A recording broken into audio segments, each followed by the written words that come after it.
केवल पानी को छानकर पीने मात्र से या चींटी को न मारने मात्र से कोई बहुत बड़ा अहिंसक नहीं बन जाता और ना ही कोई बहुत बड़ा धार्मिक।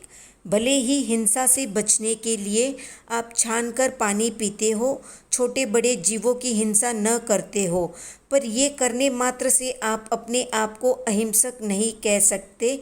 अगर आप चींटी को तो नहीं मार रहे, पर अपने घर काम करने वाले व्यक्ति का शोषण करते हो, उससे ज़्यादा काम लेते हो और पैसा कम देते हो, उसे ठीक से खाना नहीं देते हो, पशु की तरह दिन रात उसका खून चूसते हो।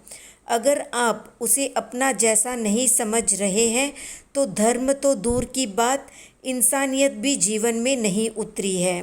बस बड़े बड़े धर्म के बोलों को हमने रट रखा है, धर्म की परिभाषा रट ली है, पर जीवन में, आचरण में, व्यवहार में हम कसाई से कुछ कम नहीं हैं।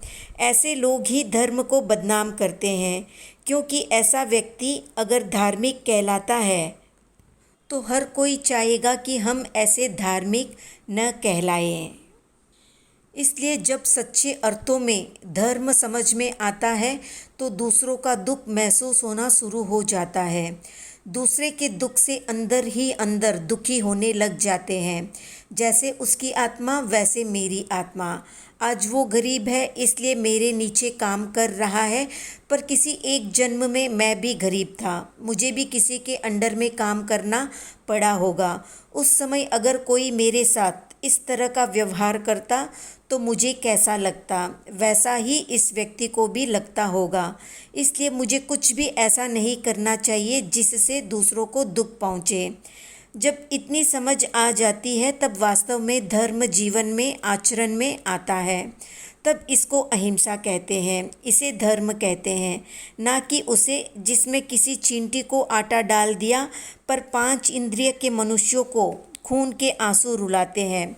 कबूतर को दाना डाल दिया पर घर के माँ बाप को भूखा रखते हैं, खाना नहीं देते। समाज में दान दक्षिणा करेंगे पर घर के सगे लोगों को एक एक पैसे के लिए तरसाएंगे। इसलिए फिर से धर्म क्या है, इस पर चिंतन मनन की ज़रूरत है। सड़ी गली सोच को नीचे रखकर एक नए सिरे से धर्म को समझना होगा, सही मायने में धार्मिक कहलाने के लिए।